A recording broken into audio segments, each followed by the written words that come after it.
నమస్కారం. నేను పంజాల జయంతి Goud, Sardar Sarvai Papanna cinema hero.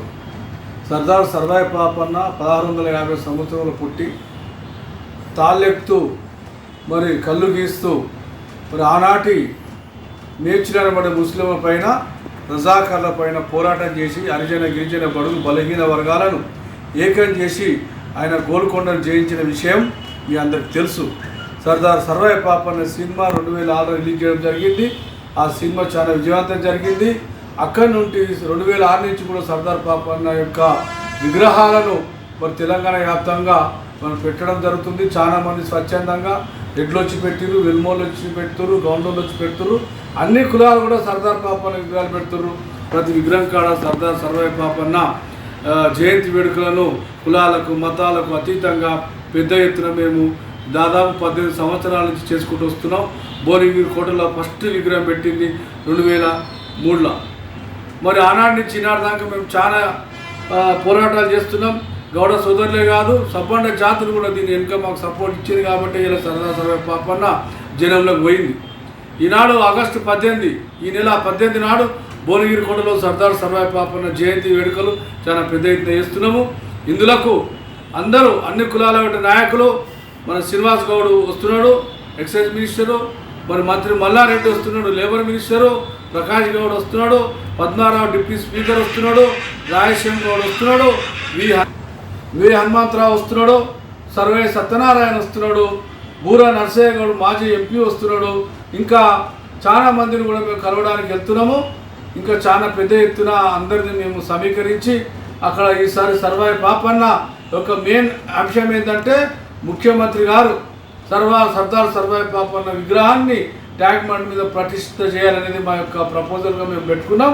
దీనికి తెలంగాణలో ఉన్న గౌడ్ల ఎమ్మెల్యేలు కానీ మంత్రులు కానీ వాళ్ళు చెప్తేనే ముఖ్యమంత్రి ఉంటాడు. మేము ఎందుకు చెప్పినా కుదరతలేదు.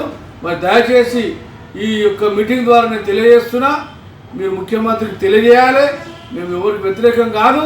గౌండ్లలో ఎంతో పెద్ద పోరాటం చేసిండ్రు, గౌండ్ల పాత్ర చాలా ఉన్నది. మరి ఇదే విధంగా కూడా నేను ముఖ్యమంత్రి గారికి మనం ఏం చేస్తున్నా అంటే, గౌండ్లకు గీతా కార్పొరేషన్ ఒక 5,000 కోట్లు నువ్వు ప్రకటించాలి. ఎందుకంటే ఇది పద్ధతి కాదు, నువ్వు మాకు వ్యతిరేకం కాదు, మేము వ్యతిరేకం కాదు. ఈ అధికారం అనేది ఎప్పటికి ఉండదు. అన్ని వర్గాలకు చేస్తున్నావు, మా వాళ్ళకి ఇంకా చేయాలి కాబట్టి థ్యాంక్ యూ. సర్దార్ సర్వాయి పాపన్న జయంతి ఉత్సవాలను చాలా గ్రామాలలో పెట్టుకురు. పాపన్న విగ్రహాలను మీరు మీ గ్రామాలల్లో తొందరగా ముగించుకొని 11 గంటలకు భువనగిరి కోటకు రావాలి. అందరి నాయకులకు మనం స్వాగతం చెప్పాలి. అందరు సపోర్ట్ తీసుకొని మనం ముందుకు పోవాలి. కాబట్టి గ్రామాల్లో ఉన్నటువంటి గౌడ సోదరులు, అన్ని కుల సంఘాలు, గౌడ దాంట్లో చాలా సంఘాలు ఉన్నాయి. ఈ ముఖ్యంగా అందరికి కూడా కుల సంఘ నాయకులకు కూడా మేము మనం చేస్తున్నాము. ఇదే పిలుపు అనుకొని మీరు స్పందించాలి, మీరు రావాలి, ఆ యొక్క సభను జయప్రదం చేయాలని చెప్పి మనం చేస్తున్నాం. సర్దార్ సర్వాయి పాపన్న అంతిమ లక్ష్యము ఎర్రకోటను జయించడమే. అందుకు మేము పునాదులు వేస్తున్నాము. రాజకీయ పార్టీ కూడా మేము పెడతాము. పాపన్న ఆశీస్సులు దండిగా ఉన్నాయి.